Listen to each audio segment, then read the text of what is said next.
All right. Hello, everyone. I'm Evan Welchel. I'm the VP of Revenue Marketing here at GitLab, and this is the Revenue Marketing Group Conversation. We have 4 parts of our group, being field marketing, marketing operations, account-based marketing, and the sales development organization. It's on a typical rotation where we focus on each topic, and today's topic is the sales development group. So a little bit of a team effort today. I brought all my managers with me, so they'll be chiming in as well. But we've already got some questions in the document, so let's get rolling. Tim Eidecker, do you want to verbalize your question? And thanks for contributing first. Absolutely, Evan, happy to do it. Couple of quick things. Just curious when and if there might be a Salesforce sales accepted opportunity that does not have an SDR. I ask because I work with both of the Hannahs to sort of look at SDR production by strategic account leader, kind of see where the bright spots are and areas that we need to focus. And then, I don't know, just happenstance within Salesforce, I just got rid of the SDR field ever so briefly, and I saw a bunch of SAOs, and I thought, kind of strange. So I wanted to open it up and figure out when and if that might be happening. Quite the controversial question this week, actually. So I'm glad you asked it. So typically you will see an SDR on an opportunity when they've directly contributed to the creation of that opportunity, right? And they've gathered, there's a qualification criteria section within Salesforce. When they've gathered that criteria, either through outbound or inbound, with a two-way communication with the prospect. It gets a little bit of a gray area when you have a web direct. And there's, an opportunity can come through without an SDR on it. It can even close, no SDR on it. But there's always a question of, is there a two-way communication? So the managers will actually dig and say, all right, they did follow up with a lead, potentially turn into a web direct. There's no SDR on that opportunity. At times they will, if there was a two-way communication, fix that and add the SDR to the opportunity, but it's entirely possible that there would not. SDRs would also not be on an AE generated opportunity, so like a growth op, right? They're responsible for net new and landed net new. So, new business units, SDRs own that. Gross, renewals, things like that, SDRs do not contribute to that. That's not part of our goal or our mission. So we would not be on an opportunity in that case. There's been conversation too around AE generated opportunities where the SDR is targeting an account, but did not have a two-way communication with the potential prospect that did convert that maybe the AE is having that conversation with. That is also not an opportunity we would claim credit for, right? We want to be very honest and open about where we're contributing and where we're not. And I don't want to claim SAOs that we didn't directly impact or drive on our side.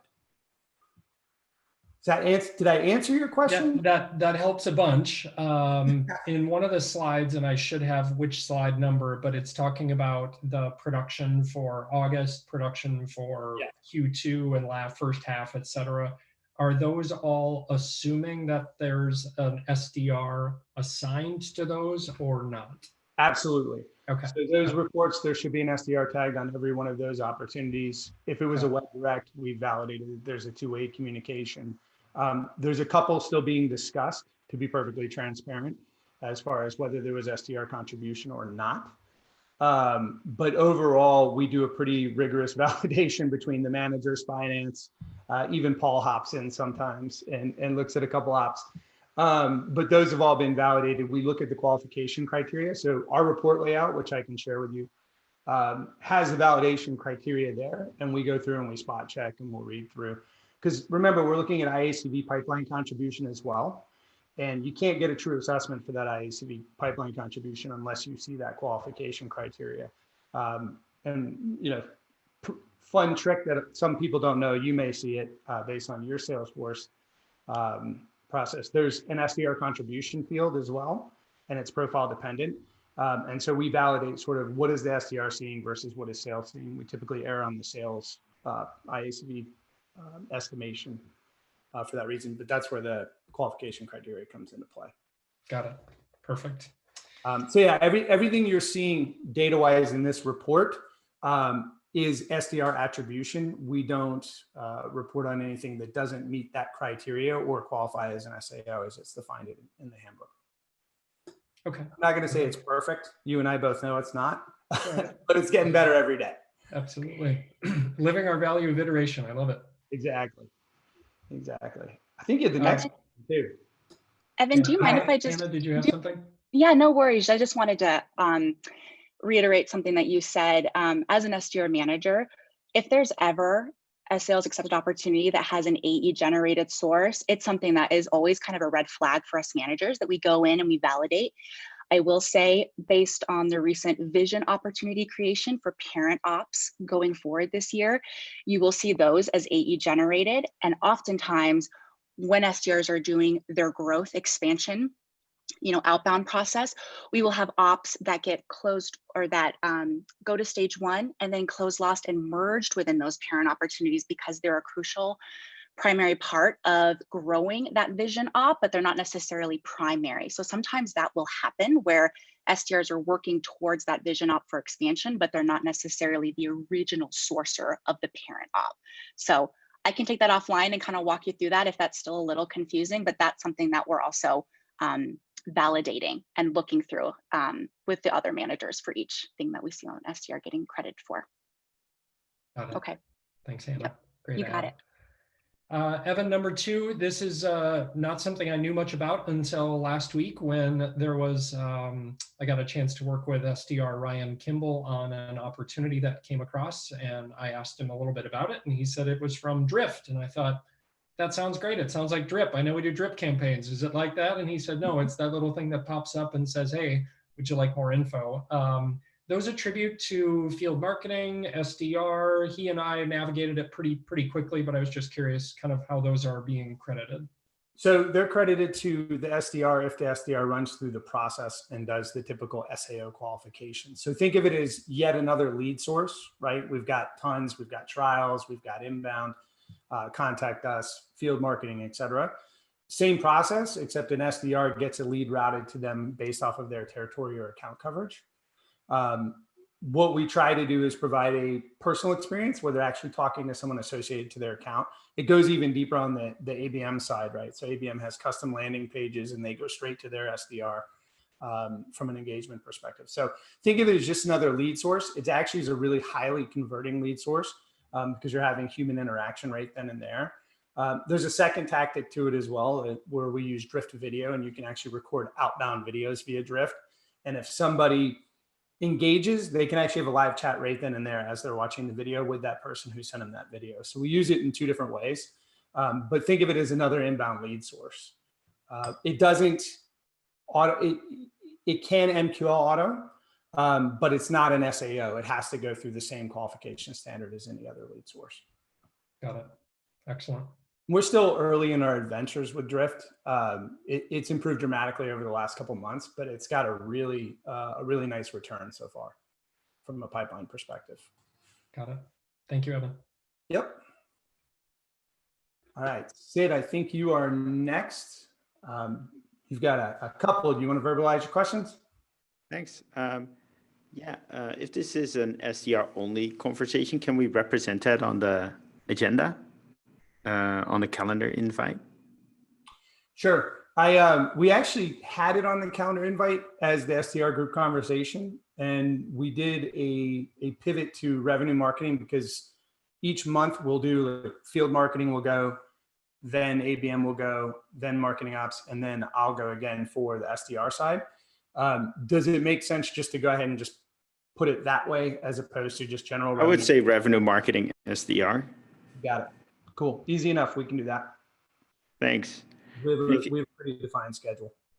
Cool. Let's define the schedule in the handbook. So there's the group conversations page, and let's add the schedule to that. No problem. That's a single source of truth.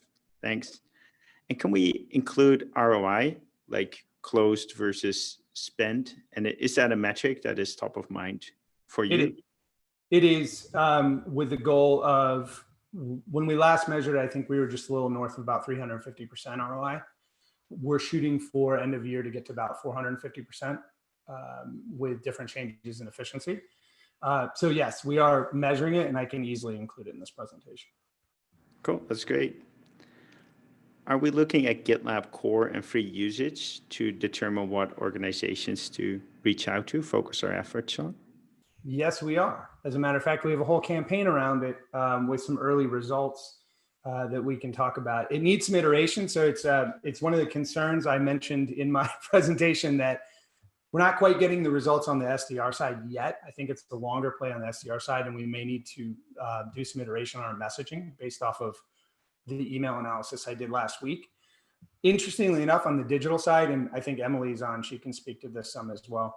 On the paid digital side, we are targeting a couple different tracks for specific messaging and content within Path Factory, and then we are driving to commit, and now we're looking at potential workshops, and we're getting really, really nice results on the demand-based digital side. The SDR side may be, we built a target list. We may have built the wrong target list. We may need to expand the target list of leads. So we did a couple different things. We started marketing first from a paid digital perspective to a known group of core accounts. So think of it as air cover within the entire account. And then we fed the SDRs leads within those accounts, and we launched an outbound campaign specifically targeted at those core accounts. And we're looking at it weekly from a results perspective to say what's working, what's not. We know paid digital is working right now from the demand-based perspective. We probably need to do some tweaking, some iteration on the SDR side. And we can link to it. There's a whole epic and a whole issue for it that we can link to in the agenda. Cool. I see that someone already linked the word campaign, probably you. I'll dive into that. Really small thing, but I can see, like, air cover to me is a military term. Okay. This stuff is hard. Slide number 3, consider using green if it's better. I think your pipeline was over. And slide number 5 and 6, consider not using green if it doesn't mean better. It's not necessarily worse, but I think green and red, for the people that can see colors, it's like it's good or it's bad. Fair enough. Cool. Thanks. Well, then the pipeline should be bright green for everyone's knowledge on slide 4. So I think that was our big win from Q2, and our big takeaway is we've seen the SAO production sort of remain flat quarter over quarter right now, based off of change in team size and things like that. I see that as a positive, but the fact that our pipeline values continue to grow is a really bright spot in my mind. I think 20 million is our best quarter yet. Yeah, great result. I'm happy to highlight those in much brighter colors when we've got great results. Feel free to add some stars and some confetti. Some fireworks in the background. Sounds good. Exactly. All right, Evan, it's me next, but I feel a little bit bad because it's not tied directly to a slide. So if we can't answer it on this call, it's totally fine. But I've been having this conversation with a couple of groups now that marketing is tied to an SAO number as well. Just want to make sure that the SDRs are doing everything that we can to have anything that we work attributed to them. In situations where we start working a lower level lead, but they introduce us to somebody else, we create that lead. I just need to know, or if we can start talking about what is the best way to make sure that gets attributed to that event that it kind of came from. Do we have a certain stance on that? I've talked to certain groups that think it's initial source. Some people think it's tying them to the campaign. So just want to kind of get solidified across the org on what we need to do to make sure those leads get tied to them. So I think that's a broader discussion that we don't decide on this call. Sorry. To be perfectly honest. No. I thought maybe there was actually something baked out. So I wanted to make sure that I got clarity on it. No, it's a perfectly fair question, because you run into an issue where potentially you get a lead from one company, but you find a lead from another company, or from the same company that converts, and you would lose that tracking from, initial source, and obviously would change. Right. But then tracking the individual campaigns. I have my opinions. It doesn't mean it's the way we should do it, which I am a big fan of Salesforce campaigns for attribution. That means you'd be needing to add every lead associated to Salesforce campaigns, right? And we're sort of testing that within the core campaign now, where when we find those additional leads, we're trying to attribute them to that campaign. But I think that's honestly a broader topic that I truly don't have the answer to right now, and it's something no worries. We can have I'll create an issue for it and we can start the conversation there. But I just wanted to know if there's actually a way already, a process defined. I didn't want to mess it up. If somebody else on the call knows better, feel free to chime in, from marketing ops or anywhere else. But that's what I know. Okay. Thank you. Sid, I believe you are next. Yeah. Slide 9 had said rely less on inbound core campaigns, outbound tactics, micro campaigns, alignment to field and digital, and more targeted account-centric motions. Can you maybe elaborate a bit on this? Yeah, absolutely. So we've been pushing, starting in Q1 within the revenue marketing organization. Then obviously now we're looking at the broader marketing organization, to align our activities and tactics with each other. So, SDRs aren't just going outbound without working with or aligning with a field marketer, right? Because there's power in working together, and the tactics that each execute is different. So in the 2H marketing plan, if you look at it, everyone's going to start rallying around specific target lists or target accounts that are going to be managed by Emily's group. So I think it's 4,300 target accounts in the large space and about 4,000 in mid-market. This gives us a more of a focus on the SDR side and also allies in what we're doing, right? So I'll use Hannah Schuler as a great example. She could be doing an outbound campaign with just her team, but the power of looping in field marketing, potentially ABM, doing some paid digital targeting, some social targeting through Dunk's team around a certain subset of accounts that we've deemed as high value or have shown intent is a lot more powerful than just cold calling. So it's more about rallying around the 2H plan and making sure we execute as one team with multiple tactics within those subset of accounts within that 4,300 or in that 4,000. Does that make sense? Yeah, thanks for that. And thanks for avoiding the word air cover.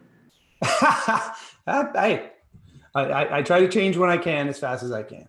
It was actually really interesting. We had a QBR last week where we started to sort of solidify these plans as a team, the revenue marketing team. So we had field, we had ABM, marketing ops, and the SDR org in leadership all in one room. And we started to build out these plans. And then the next step is really to map out each tactic for each team and then coordinate on individual campaigns because everyone's going to own central account lists now. Cool. Thanks. Cool. Brendan, I think you are next. Hey, Evan, how's it going? And yeah, congratulations on the attainment. I would second Sid's thought of like some star emojis or something around it as well.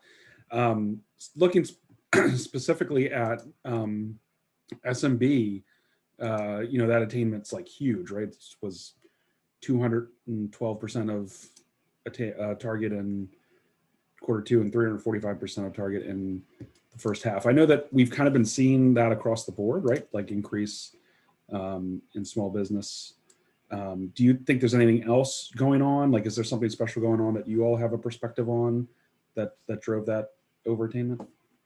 I'm going to use this opportunity to give a shameless plug and credit to the managers who lead those teams. As Hannah just commented in the comments, Mona is special and so is Panos. Those teams are actually our smallest teams. We've only got 8 people working that volume. Factor in, poor Bruno works every segment down in LATAM, and our APAC folks, there's 4 of them covering all segments as well. They've nailed a process that is both fast and efficient. When you look at the volume of leads, they do get a high volume of leads, first of all, Brennan, to more directly answer your question. There's a high volume. That's not saying they're all good. So they've got a great process of working through those leads, as well as, finding the value. I think we've got a great alignment to the sales team at that level as well. So we know what their expectations are and we try to deliver on those expectations. So I think it's a number of different things. I'm going to throw it over to Mona because she can give you a heck of a lot more detail. There are definitely some nuances within that business that she has learned to capitalize on her time here. And same with Panos. Yeah, definitely about process and a lot about not just, having conversations with those that respond immediately back to you. But in small business, we're doing a lot more work with going back to leads that were unresponsive, sequencing them again. We're leveraging video in a lot of our follow-up from these inbound leads. So we're not just assuming that because they did something, they're going to automatically turn into a conversation with us. We're really making sure that we go after them in every way that we can. So we're leveraging, just like enterprise does all of their magic on their outbound side. We're taking that same kind of concerted effort and strategy when we're looking at following up on these inbound leads. So I would just plug my team. They're amazing at hustling really hard, but also being very strategic with that hustle. Is great. That's fantastic to hear. Can I ask one little follow-up? You mentioned video, Mona. I've been on the receiving end of a lot of video SDR traffic from, outside of GitLab. Have you seen good results there? I guess it sounds like you have. We see great results. And not only that, we see people respond, even if they're not ready to have a conversation now, just to comment on how much they appreciate the video being sent. It shows that they're going, next level. It offers some personalization, which I think is really important right now when people are kind of, some folks are more isolated, they're lonely. And I think just seeing human face and human connection, showing that we're a person on the other end, and we're identifying with where they're at with, quarantine and things being difficult and all those kind of things. And it seems like it's super meaningful, especially during this time. So it's been a very important piece of our strategy. Great. Thanks for sharing. Brendan, I'll elaborate. We talked about this in our QBR last week, is some of the things that do not work for other companies, right? For example, I get LinkedIn messages all day, and I very rarely respond to them. They work very well for us here. So it's video where you may not be receptive to it, seems to be working for our audience, right? LinkedIn InMail is working for our audience. It's pretty interesting, and the team gets pretty creative from time to time. Actually, very creative from time to time, especially Mona's team. So it can be entertaining to watch, but some of the things that you and I would not respond to seem to be working for us. Yeah, that's good. Sorry. I've had too many titles at GitLab too. I get targeted for too much stuff I don't even do anymore. Quick follow-up on that, and then you say us, but I think the video thing is pretty US centric. So can you elaborate on that element? Are you talking to me? Yeah. You say us, as in this is very successful for us, and I want to clarify if that's a US centric us or a global us. Sorry, I should have been more clear on the global versus US centric. It has been very successful on the US side. You would be able to speak to the success on video more so than me with your team, and same with Panos. I don't know how receptive it is in EMEA. I know that it's working, and Drift is working fairly well in APAC. Yeah, we're still waiting for Drift in EMEA, but that's going to be hopefully launched this week, the last I heard. I'm excited, Evan. That's the thought. Yeah. Personalization works anywhere you go. If you care about people, they're going to respond. So we're excited to see it in EMEA. Soon. Took some time, but soon. Sending the info to everyone today. Thanks, Beth. All right. Cool. Scrolling down the agenda. Looks like Tim Hay, you are next on the agenda. Would you like to verbalize? Yeah, sure. So related to number 6 above, can you just talk a little bit about how you're finding opportunities to go and prospect for free and core? Sure. So we've built out a company list, and actually I know Dara's on, so maybe Dara can talk a little bit about the how. But effectively, we've built out a target list as a test, about 800 target accounts that we believe to be core users. We have targeted those accounts with paid digital based off of IP, I believe. That's how demand-based works. And so we then took that list, built out people that fit both the buyer and the user personas, and have gone outbound targeting that list with the SDR organization. But as far as how the list is made, I don't know all the details behind how we targeted those 800. We're looking to expand that list over time. It's not easy, I know that. I don't know, Dara, do you want to share any details on how that list was actually built? Yeah, just quickly, actually, we used Google Analytics to look at people that were hitting the install page or the documents. And then we pulled out any customers from there. So we sort of backed into the probability that these people are core and free. And then we looked at level of engagement and really just took the top people that were on those docs. So people that kept coming back rather than just somebody that had a one-off. And that's where we started culling the information from. And we are working to get this much more automated, working with demand base, which should be fantastic going forward. So huge kudos to Emily Lures there. Cool, thanks. And it looks like we are at time and have answered all the questions on the doc. So that's a first for me. So thank you, everyone. Enjoy the rest of your day. Take care. Thanks, Evan.